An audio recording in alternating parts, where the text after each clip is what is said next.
Bon, je vais pas être hyper objectif sur celui-ci parce que Dune partie 2, c'est pour moi mon énorme coup de cœur de l'année. Et de très loin. C'est des effets spéciaux qui servent parfaitement l'histoire, l'univers et la vision du réalisateur.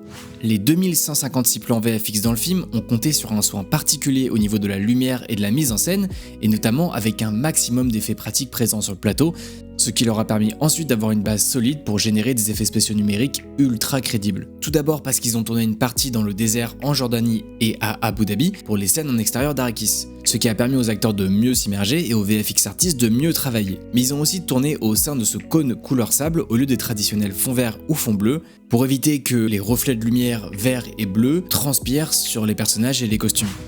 On retrouve une énorme variété d'effets visuels qui soient ultra créatifs, comme la scène de combat sur la planète Cady Prime, où pour représenter l'atmosphère austère créée par le soleil noir de la planète, Denis Villeneuve a opté pour une solution technique différente. Ils ont modifié une caméra Alexa pour filmer en infrarouge et couplé à une lumière très austère, ils ont réussi à obtenir cette esthétique totalement monochrome. Et des effets spéciaux plus démonstratifs et impressionnants, comme les cultissimes vers des sables réalisés en CGI et filmés avec une mise en scène astucieuse qui consiste souvent à avoir un référentiel humain dans le plan pour appuyer leur échelle.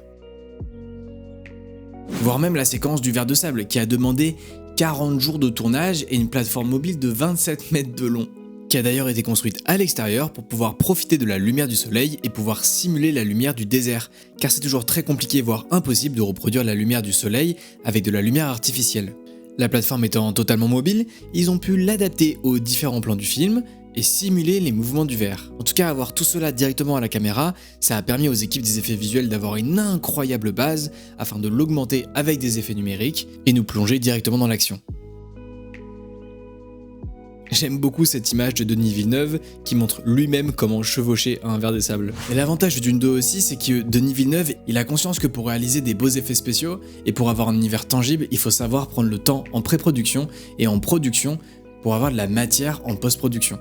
Enfin bref, Dune 2 c'est une masterclass dans des tonnes de domaines, et notamment celle des effets spéciaux pratiques et numériques. En tout cas, il mérite largement sa place aux Oscars, il n'y a rien à dire sur ça.